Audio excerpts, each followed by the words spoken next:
हाजी मोहम्मद जाहिद। ये जी बेच के मैं अपना खर्चा रोटी पानी मैं मंगना अच्छा नहीं समझता। पेंसिल मास्क बेच के अपना रोटी राटी का खर्चा बनाना। मैंने फालज का अटैक हो गया सी तो मैं कम नहीं कर सकता। मैं भारी कम नहीं कर सकता, बस नमाज पढ़ने जोगा ही हाँ। फालज क्या हूँ मैं मजबूर हाँ, खर्चे को बड़ा पैसे ला बैठे।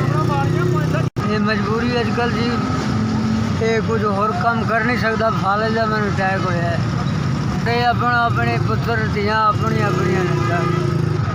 मैं अपना कमाना दिखा।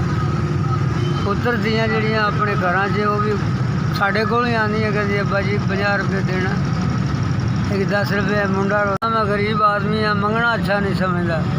ये पेंसिल मास्क बेच के मैं गुजारा करता।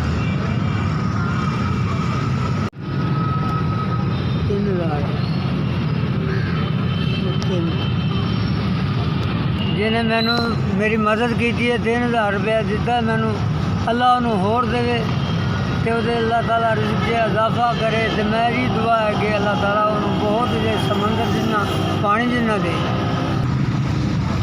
ये मेरा मोबाइल नंबर है तो बराए मेहरबानी अगर जे मेरी 0309 118 0309 1196 549 0309 1540 426। मैं SVS का शुक्रगुजार हाँ जिन्होंने मेरी हेल्प की है। मैंने 3000 रुपया पहुँचाया है। अल्लाह ताला उन्होंने होर देवे। अल्लाह ताला उन्होंने